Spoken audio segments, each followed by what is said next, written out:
벌써 5월이에요. 4개월이 훌쩍 지나고 날씨가 어제는 좀 쌀쌀했습니다. 기록을 이렇게 보니까 4월 달에 폭설이 올 때도 있었고 5월 달에 눈이 온 날도 있었더라고요. 뉴욕의 날씨가 좀 이렇게 완전한 봄이 되려면은 그때는 이미 봄이 지나고 여름이 오는데 조그만 짧은 봄이라도 여러분 만끽하시고 하나님의 창조의 섭리를 충분히 느끼실 수 있는 하루하루가 되시기를 바라겠습니다.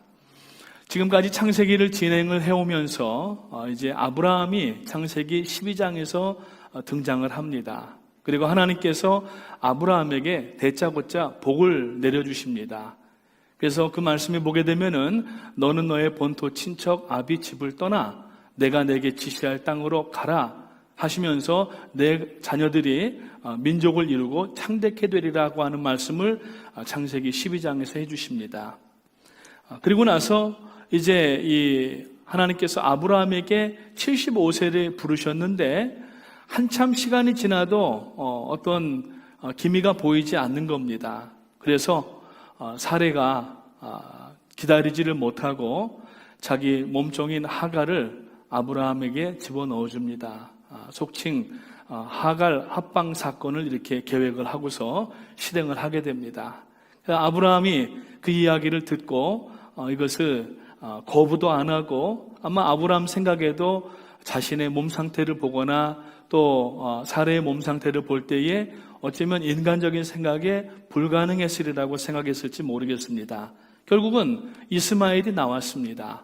그런데 하나님께서 창세기 15장 4절 말씀에 보면은 그 사람이 내 상속자가 아니라 내 몸에서 날 자가 내 상속자가 되리라고 말씀을 하십니다. 아니 아브라함의 씨니까 그냥 상속자로 받아도 될 것 같은데 하나님의 계획은 아브라함의 씨라도 사라와 결혼하게 하셔서 사라와 함께 낳은 아이를 후사로 생각하시고 인정하시겠다는 이야기입니다. 그럼에도 불구하고 아브라함은 계속 낙심을 하고 있었습니다. 그래서 창세기 17장 17절 18절 말씀에 보면은 아브라함이 엎드려 웃으며 심중에 이르되 100세 된 사람이 어찌 자식을 낳을까? 사라는 90세니 어찌 생산을 하리요? 하고 아브라함이 이에 하나님께 고하되 이스마엘이나 하나님 앞에 살기를 원하나이다 라고 엉뚱한 얘기를 합니다. 이스마엘이나 그냥 하나님 복 주시고 그냥 살게 하세요. 제가 거기에다가 상속을 넘기고 또 이렇게 하겠다고 이야기를 하는 내용입니다. 그랬더니 하나님께서 급하셔서 창세기 17장 21절에 보면은 내 언약은 내가 명년 이 기한에 사라가 내게 낳을 이삭과 세우리라고 아이의 이름을 가르쳐 주십니다. 신약에서는 가브리엘 천사가 이 마리아에게 나타나서 수태고지를 합니다. 내가 아들을 낳으리니 그 이름을 임마누엘이라 하리라고 수태고지가 이름과 함께 나오는 게 신약에 나오는데 구약에서 유일하게 이름과 함께 수태고지가 나오는 것이 바로 이 이삭의 이야기에서 나오는 것을 볼 수가 있습니다. 그래서 이제 18장에 들어와서 10절과 14절 말씀에 보니까 똑같은 내용을 두 번 얘기를 하십니다. 기한이 이를 때에 내가 내게로 돌아오리니 사라에게 아들이 있으리라 이야기를 하십니다. 자, 오늘 이 18장에 들어와서 보니까 18장 1절 말씀에서 여호와께서 마므레 상수리 나무들이 있는 곳에서 아브라함에게 나타나시니라. 이제 하나님께서 직접 아브라함에게 신방을 하신 겁니다. 그동안에는 말씀을 하시고 꿈으로 하시고 그리고 사자들을 통하여서 말씀하셨는데 이번에는 천사 둘을 대동하시고 신방대원 둘을 대동하시고 하나님이 직접 이 시리와 낙심에 빠져있는 아브라함을 신방하신 거예요. 오늘 유영숙 권사님 귀한 찬양으로 영광 돌리셨는데 그 찬양의 가사가 아브라함의 상심했던 그러한 가사 내용이 아닌가 그렇게 저는 느껴졌었습니다. 그러나 하나님께서 오늘 18절에서 분명하게 말씀하십니다. 19절에 보니까 내가 그로 그 자식과 권속에게 명하여 여호와의 도를 지켜 의와 공도를 행하게 하려고 그를 택하였나니. 오늘 말씀의 제목이 그를 택하였나니입니다. 왜 하필이면 아브라함인가? 왜 아브라함을 하나님은 그토록 집착하고 계시는가? 다른 많은 사람들도 있고 얼마든지 훌륭한 사람들도 있을 수가 있겠지만 하나님은 오직 아브라함이고 그리고 그의 몸에서 나오는 이 이삭만을 오직 하나님께서는 인정하시겠다고 말씀을 하십니다. 그 이유가 무엇입니까? 우리가 볼 때에는 창세기 12장에서 아브라함이 갑자기 하나님의 부르심을 받고 그리고 창대케 되리라고 복을 주셨지만은 그 복은 이미 하나님께서 만세전부터 계획하신 복이고 때가 되어서 아브라함에게 나타나셔서 본토 친척의 집을 떠나게 하시고 하나님의 복을 주시겠다고 약속을 하셨던 겁니다. 그러니까 하나님의 계획은 우리가 알지 못했던 것이지 이미 하나님은 그 아브라함을 통하여서 그를 택하시고 그리고 그를 통하여서 하나님의 구원의 계획을 이미 가지고 계셨던 것을 우리가 알 수가 있게 됩니다. 여기서 기한이 이를 때라고 하는 말은 하나님의 전지적인 시점입니다. 모든 것을 다 알고 계시는 가운데 그 시점은 하나님께서 정하셨던 시점이었던 것입니다. 인간의 시점으로 보게 되면은 이것은 그냥 아브라함이 실수하기 전에 또 한 번 실수하기 전에 하나님께서 오셔서 위로하시는 것처럼 보여주시지만은 사실 이것은 이제 복을 실행하기 위하여서 하나님께서 아브라함에게 오신 것입니다. 그때 이 아브라함은 하나님이신 줄 모르고 나그네 셋을 극진하게 대접을 합니다. 그냥 사람이 마음이 어렵고 힘들 때에 누구에겐가 뭘 잘 대접하려고 하는 것이 쉽지 않습니다. 마음이 상심이 되고 어려운데 지나가는 나그네 셋이 나타난 거예요. 근데 아브라함이 오늘 이 본문 말씀 앞에 부분에 보게 되면은 그들의 발까지 씻을 수 있도록 그렇게 준비를 해줍니다. 발을 씻는다라고 하는 이야기는 종이라는 의미가 있는 것입니다. 그러면서 이제 고운 가루 세 스아를 가져다가 떡을 반죽하여서 만들라고 이야기를 하고 뿐만 아니라 가축되어 있는 곳으로 달려가서 기름지고 좋은 송아지를 잡아서 하인에게 주고 그것을 요리하여서 극진하게 이 새 나그네를 대접을 합니다. 여러분, 우리가 마음이 어렵고 힘들 때 두문불출합니다. 그리고 대화도 하기 싫어합니다. 전화기 들어와도 보고서 그냥 덮어놓든지 끌 때가 많이 있습니다. 그러나 아브라함은 자기가 힘들고 어려웠지만은 그래도 하나님의 복을 받은 사람으로서 누군가를 대접하는 일을 게을리하지 않았다는 이야기입니다. 즉 평소 신앙이 우리가 하나님 앞에 복을 받을 행동을 잘 감당하고 있어야 됩니다. 잘 될 때뿐만 아니라 안 될 때, 어렵고 힘들 때에도 그래야 된다는 말입니다. 보통 사람들이 보게 되면은 자기가 힘이 들고 마음이 어려울 때 예배도 중단합니다. 그리고 섬겼던 일들도 뭐 다른 사람이 하겠지 하면서 손 뗍니다. 그리고 좋은 마음 가졌던 것도 다 무마시켜버리고 안 합니다. 그러나 이 아브라함은 그런 가운데에도 부지중에 하나님과 천사들을 극진하게 인간의 모습으로 오신 하나님을 대접을 하고 있습니다. 여러분, 간증을 하나를 전달해 드리겠습니다. 지금은 목사 안수를 받고 미주에서 목회하신다는 이야기를 들었었는데 오래전에 원종수 권사님이라는 분이 계셨습니다. 디트로이트 연합감리교회 권사님이셨는데 이분은 원래 어릴 때 홀어머니 밑에서 자라나신 분입니다. 이분의 간증 내용은 인터넷 들어가면 쉽게 여러분들이 들으실 수가 있습니다. 그 간증 내용이 뭐냐면은 어릴 때부터 홀어머니 밑에서 자라는데 어머니가 철저하게 신앙교육을 시킵니다. 공부할 때 만약에 학교 공부를 2시간을 하면은 2시간 먼저 성경을 읽고 공부해라. 시험 공부할 때 5시간 시험 공부한다면은 먼저 낮에 성경을 5시간을 읽고 그 다음에 시험 공부를 해라. 하나님의 말씀이 먼저다라고 항상 가르쳤습니다. 그래서 그날도 성경을 펼쳐놓고서 이제 공부하기 전에 읽는데 성경을 읽다가 이제 아마 잠깐 졸았던 모양입니다. 환상을 보았는데 환상 가운데 성경하고 자기 눈하고 실 하나가 이렇게 연결이 되더니 글자들이 전부 벌떡 일어나더라는 거예요.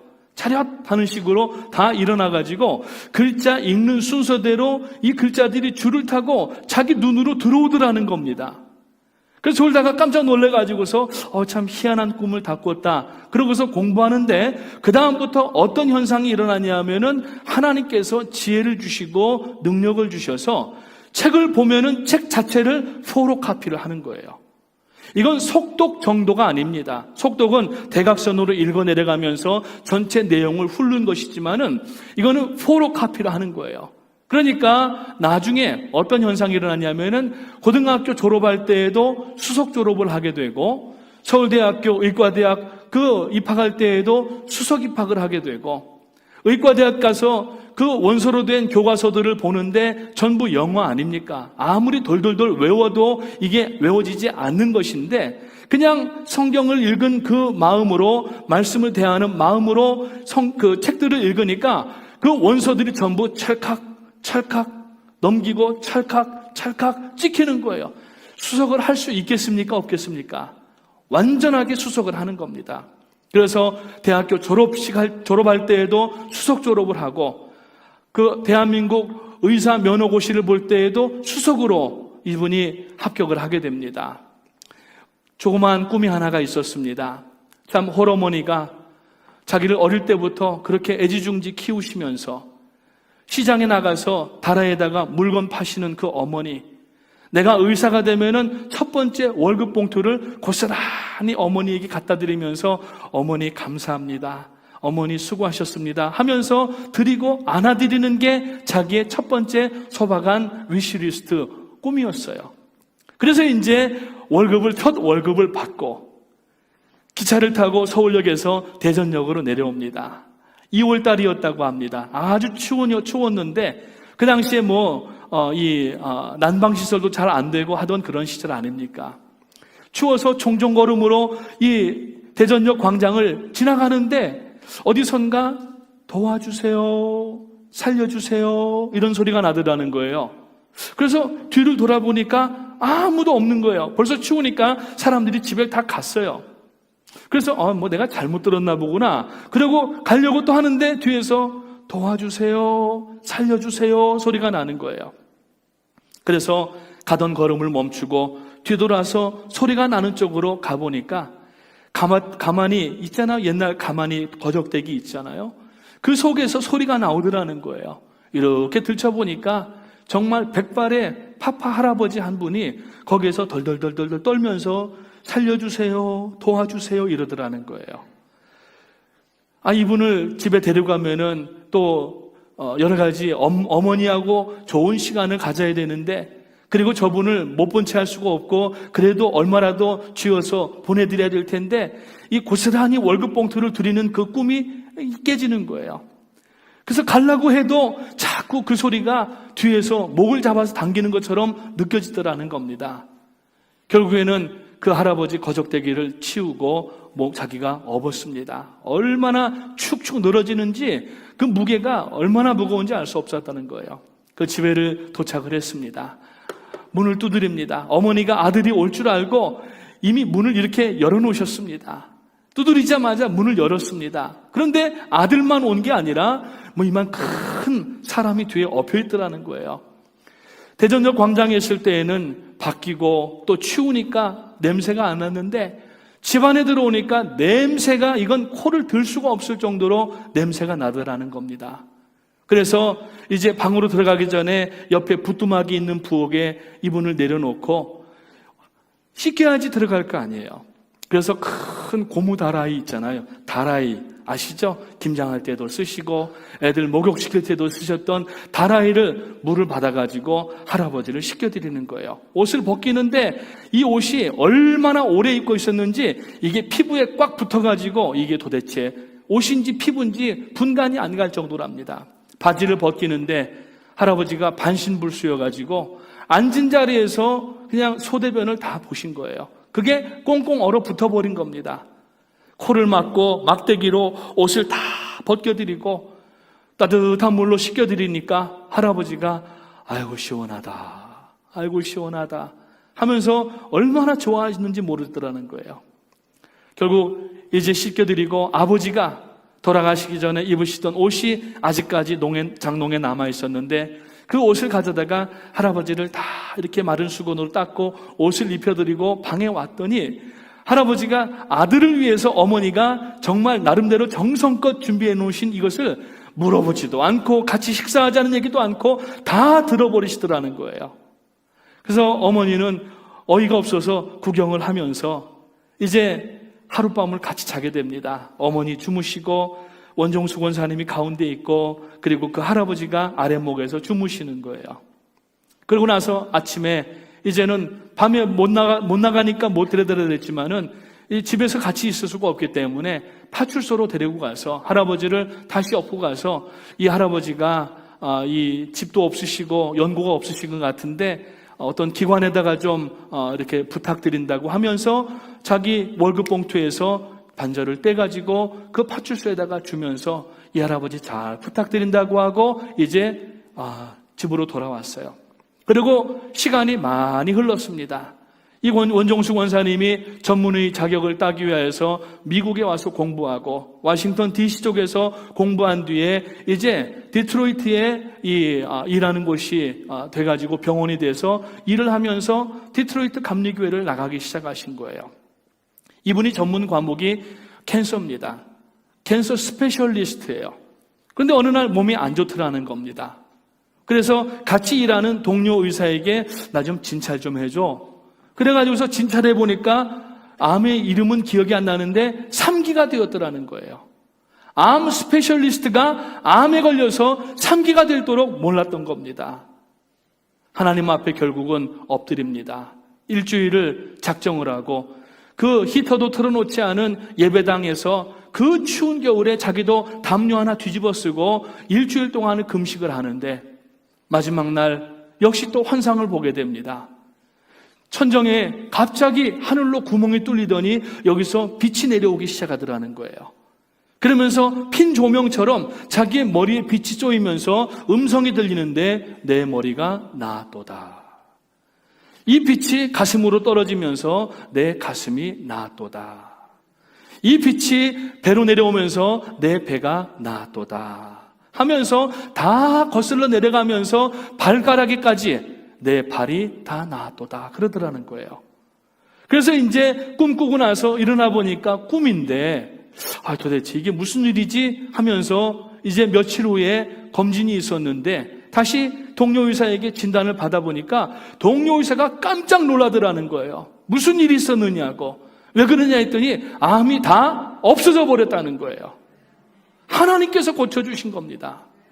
그래서 이 권사님이 너무 감격스러워서 하나님 앞에 가서 다시 엎드려 기도하면서 하나님, 제가 하나님 앞에 일하느라고 제대로 섬긴 것도 없는데 하나님 저에게 어떻게 이렇게 큰 은혜를 베풀어 주십니까? 라고 했더니 하나님의 음성이 들려오는 소리가 내가 예전에 대전역을 기억하느냐.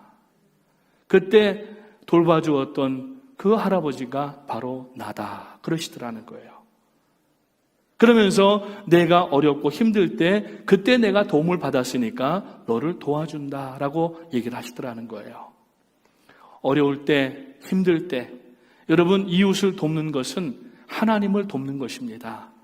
적은 소자에게 냉수 한 그릇을 대접하여도 하나님께서는 이를 기억하시고 우리들에게 갚아주시는 하나님이시라고 말씀하고 있습니다. 그래서 이제 이 아브라함이 그 천사들을 극진히 대접을 하였더니 이 복이 액티베이시 된 겁니다. 사실 12장부터 은혜계약에서 또 15장에서 횃불 언약 말씀드렸지 않습니까? 그러면서 언약을 새롭게 하고 더 굳건하게 하셨어요. 그럼에도 불구하고 16장, 17장에 와서 하나님 앞에서 범죄를 하게 됩니다. 이스마엘이 나오게 됩니다. 그리고 마음이 이제 완전히 내려앉은 가운데에 앞에서 말씀드렸던 것처럼 이스마엘이나 잘 살게 해주시옵소서 이렇게 얘기를 하는 거예요. 하나님께서 급하셨던지 아브라함을 신방을 직접 하십니다. 그래서 사람의 몸을 입고 직접 나타나신 일이 구약성경에 별로 없어요.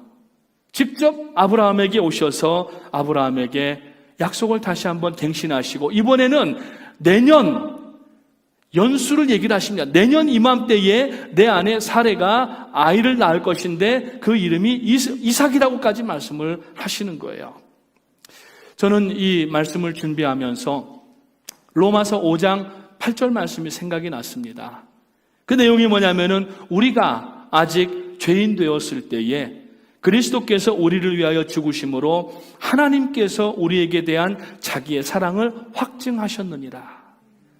하나님께서는 지금 이 아브라함뿐만 아니라 우리가 포함된 모든 구원받아야 될 사람들의 구원을 이미 만세전부터 계획하고 계셨던 하나님이십니다. 그리고 선지자들을 계속 보내서 대선지 소선지까지 이스라엘 백성들에게 내가 너희를 구원하겠다고 말씀하심에도 불구하고 계속 이스라엘은 죄를 짓고 우상 숭배를 합니다. 그래서 하나님께서 선지자들을 보낼 때마다 저들을 때리고 능욕하고 심지어는 죽이기까지 합니다. 예수님께서 오셔서 많은 일들을 비유로 말씀하시면서 한 가지 비유를 드시는데 어떤 큰 부자가 타국에 가 있을 때에 소작농들에게 그 농사할 수 있도록 맡겨놓고 이제 자기 사환을 보냈는데 이 소작농들이 그 주인이 못 올 줄 알았는지 그 오는 사환들마다 때리고 능욕하고 죽였습니다. 그러니까 이 주인이 그럼 내가 내 아들을 저들에게 보내면은 설마 저들이 내 아들까지 그렇게 하겠느냐 하면서 아들을 보내는데 결국 그들이 아들까지 때리고 십자가에 못 박아 죽게 하는 것을 예수님이 비유로 말씀하신 것을 볼 수가 있습니다. 우리가 여러분 구원받을 만한 착한 일을 했기 때문에 구원받았습니까? 계속 죄를 지었었습니다. 어쩌면 지금도 죄를 짓고 있습니다. 그럼에도 불구하고 하나님은 그 구원의 계획을 이루시려고 아브라함에게 인간적인 눈으로 볼 때에는 집착하시는 것처럼 보였고 오늘 우리들에게도 하나님께서는 구원의 손을 내미시고 마치 아브라함이 의롭다라고 칭함을 받은 것은 로마서에 보면은 바울 사도가 저가 할례를 받아서 의롭다고 칭함을 받은 것이 아니라 하나님 말씀에 순종하여서 본토 친척 아비집을 떠났고 모든 말씀에 순종하였기 때문에 하나님께서 저를 의롭게 여기셨다, 칭의를 주셨다고 말씀하고 있어요. 그래서 아브라함과 같은 동일한 믿음으로 우리가 예수 그리스도를 통하여 하나님을 믿게 되면 오늘도 우리가 여러분 아브라함처럼 구원받은 영적 이스라엘이 된 줄 믿으시기를 주님의 이름으로 축원합니다. 그런데 오늘 제가 이 18장을 준비를 하면서 19절에 보니까 이 말씀에 그를 택하였다는 말씀이 나오고 있습니다. 그 내용이 보니까 내가 그로 그 자식과 권속에게 명하여 여호와의 도를 지켜 의와 공도를 행하게 하려고 그를 택하였다라고 말씀합니다. 하나님께는 계획이 있으셨습니다. 하나님의 계획은 완전하고 영원합니다. 하나님은 한번 계획하고 약속하시고 변기하시거나 수정하시거나 바꾸신 일이 단 한 번도 없습니다. 지금까지의 모든 하나님의 언약은 사람 측에서 일방적으로 파기한 것이지 하나님은 한 번도 변개하지 않으셨던 것입니다. 오늘 여러분 바로 여기에 하나님께서 아브라함을 큰 민족을 만드시고 그들에게 가나안 땅을 주시겠다고 하는 이유가 여기 있습니다. 18절 말씀에 보니까 하나님의 계획에는 장기 계획이 있고 단기 계획이 있었던 것을 알 수가 있습니다.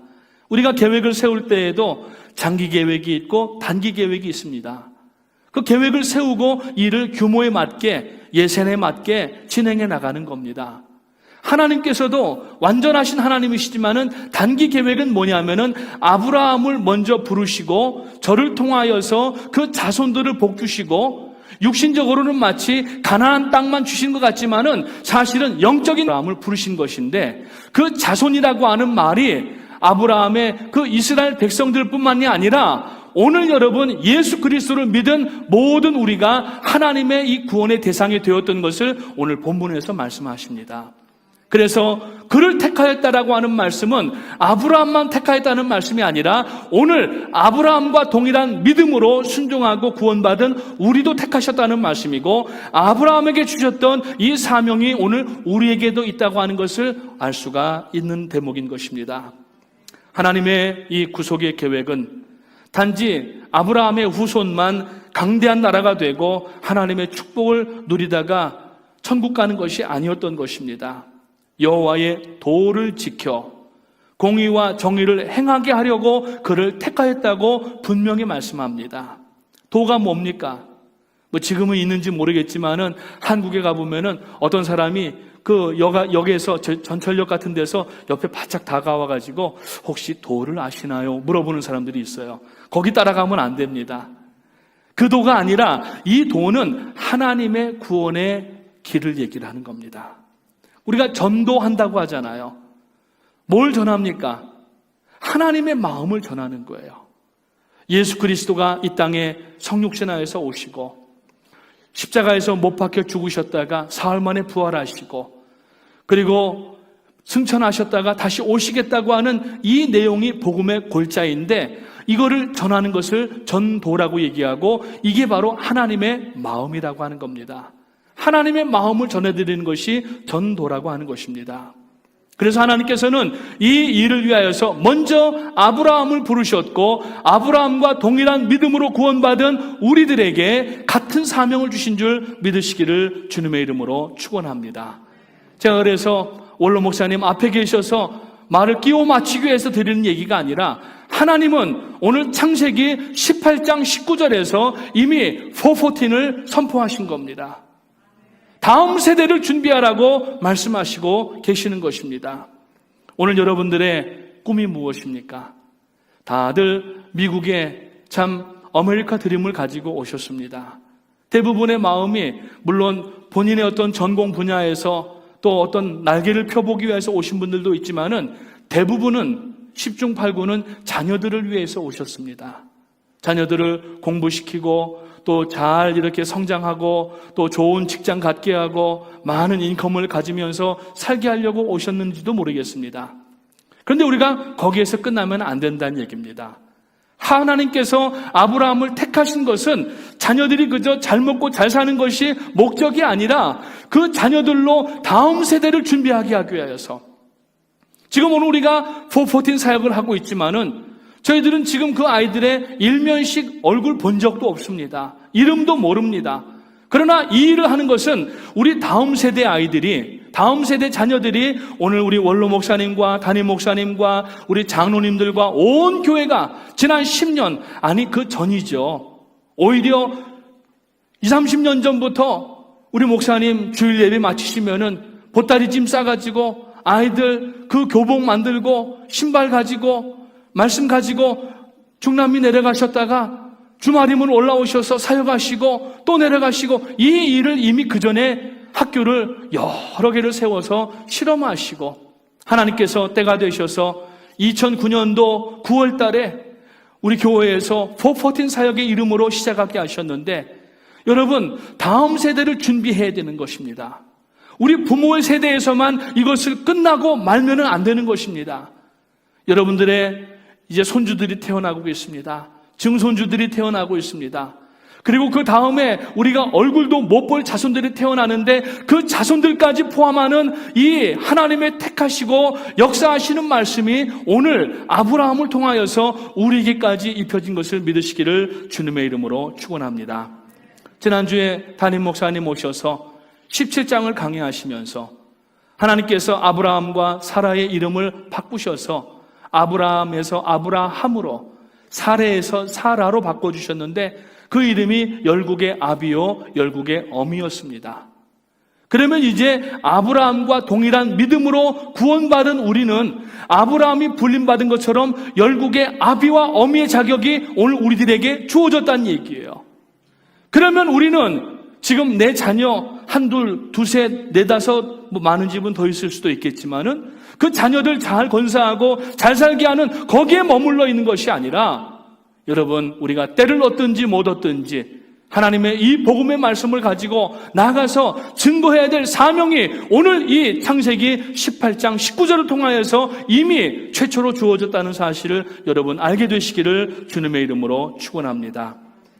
아브라함의 이처럼 그 일들을 위하여서 하나님께서 다급하셔서 오늘 18장에서 신방하시고 그를 다시 격려하시고 아예 이름까지 지어서 주시고 결국에는 그 이듬해에 사레가 아이를 갖게 되고 그 아이가 나왔는데 이름이 이삭이었고 이 이삭으로 인하여서 믿음의 계대가 이어지게 되고 예수 그리스도의 계보가 이어지는 것을 볼 수가 있습니다. 오늘 우리가 바로 그 계보 안에 들어있는 영적 후손들이고 결국에는 이 계보가 오고 올 모든 세대들에게 전파되어야 되는데 오늘 여러분들은 21세기의 열국의 아비요 열국의 어미인 줄 믿으시기를 주님의 이름으로 축원합니다. 그래서 오늘 19절 말씀을 다시 한번 읽고 말씀을 마치도록 하겠습니다. 내가 그로 그 자식과 권속에게 명하여 여호와의 도를 지켜 의와 공도를 행하게 하려고 그를 택하였나니 이는 나 여호와가 아브라함에게 대하여 말한 일을 이루려 함이니라. 지금 이 시간 여러분의 심령 속에서 성령께서 이 본문 말씀을 깨닫게 해주시기를 주님의 이름으로 축원합니다. 우리 뉴저지 성전은 많은 대부분의 분들이 최근에 오신 분들이 많이 계십니다. 그래서 지난번에 414 중남미 포럼을 할 때 도대체 이게 뭔가 하면서 궁금해하시는 분들 많았습니다.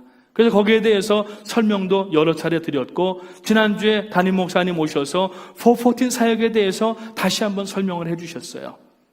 저희 교회에는 바로 이 사명이 있습니다. 그래서 여러분들 이 사명을 우리 교회에 함께 지금 신앙생활 한다는 이야기는 하나님께서 물론 다른 교회와 개인들에게도 사명이 있지만은 우리는 깨닫고 이것을 시작하였기 때문에 하나님께서 지금 여러분을 이 자리에 앉아서 예배할 수 있도록 초청하시고 부르셨다는 사실을 기억하시기를 주님의 이름으로 축원합니다. 나 하나 구원받고 끝날 문제가 아니라는 이야기입니다. 오늘 어떤 아이들은 병원도 한 번도 가보지를 못합니다. 아프리카에서는 그 깨끗하지 못한 물을 마시고 기생충이 들어가게 됩니다. 심지어는 기생충이 살갗을 파고 나오는 가운데 죽어가는 아이들도 있습니다. 맨발로 다닙니다. 얼마를 가야 물을 얻을지 모릅니다. 그래서 우리 원로 목사님 중심하여서 지금 우물 파기 운동도 얼마나 하고 있습니까? 아시는 분들은 개인적으로 하나님 앞에 예물을 드리시면서 그 아이들에게 깨끗한 물이라도 먹이려고 얼마나 애를 쓰고 있습니까? 여러분, 아이들 가운데 학교를 가본 적도 없는 아이들이 많아요. 나무 밑에 모여 앉아가지고서 공부 아닌 공부를 하는 아이들도 많이 있습니다. 그렇게 불쌍하게 자라난 아이들이 여러분 땅에서도 고생하고 구원받지 못하고 여러분 영벌 가운데 들어간다고 하면 얼마나 억울하겠습니까? 하나님은 오늘 우리를 부르셔서 비록 이 땅에서 지금 그 환경적으로 어려운 가운데 있지만 저들에게 복음을 증거할 때에 저들이 그 복음을 듣고 하나님 앞에 구원받아서 여러분 천국에 갈 수 있도록 우리가 여러분 이 사역을 감당하고 있는 것을 아시기를 다시 한번 주님의 이름으로 축원합니다. 그동안 코로나에 갇혀서 사역이 자유롭지 못했습니다. 그 전까지만 해도 지난 10여 년, 11년 동안 저희 교회가 단일 교회로서, 개교회로서 어떤 교단이나 또 큰 그러한 NGO 같은 데서 할 수 없는 일들을 교회가 해왔어요. 그동안에 많은 성도님들이 들으신 예물들을 가지고 아이들을 먹이고 입혔습니다. 지금도 여러분 목장에서 헌금하시는 그 액수가 고스란히 아프리카의 중남미의 어려운 아이들에게 가서 학비가 되고 연필이 되고 공책이 되고 신발이 되어서 그 아이들을 섬기고 있습니다. 여러분, 그게 왜 그렇습니까? 하나님께서 오늘 아브라함을 택하신 것처럼 오늘 우리를 택하셨고 하나님께서 지금 그 다음 세대를 준비하라고 주신 이 말씀이 오늘 우리의 말씀인 것을 분명히 아시기를 주님의 이름으로 축원합니다. 이제 라틴 아메리카 온라인 포럼이 이번 5월 11일까지 진행될 것입니다. 지금도 저녁마다 모여서 많은 감동과 은혜의 역사가 있다고 합니다. 계속 기도해 주시기 바라고 이제 아프리카, 아시아, 유럽, 심지어는 북극과 남극에 이르기까지 왜냐하면 북극에 가면은 거기들도 아이들이 있는데 사람들이 너무 이렇게 피동적이 되고 마약이라든지 이상한 그런 범죄행위 같은 데 빠지는 일들이 많다고 합니다. 그러다 보니까 보고 배우는 게 아이들이 자라나면서 그런 걸 배우고 인디언이라든지 아니면은 북극의 에스키모들이 교육을 제대로 받지 못하고 아이솔레이트 된 상태에서 지금 죽어가고 있다는 거예요. 오늘 여러분, 북극과 남극까지 제가 우리 414 사역이 가도록 함께 기도하자고 드리는 말씀의 내용이 그겁니다. 거기에 지금 원주민 아이들이, 인디안 아이들이, 에스키모 아이들이 복음도 듣지 못하고 그 추위에 떨면서 살다가 죽으면 어떻게 되겠습니까? 사랑하는 성도님들, 오늘 저는 여러분들에게 정중히 도전의 말씀을 드립니다. 오늘 프라미스 교회 성도가 되셔서 함께 예배한다고 하는 의미는 보통 의미가 아니라 하나님께서 우리를 아브라함처럼 부르시고 택하셔서 이 사명을 주신 줄 믿으시기를 주님의 이름으로 축복합니다.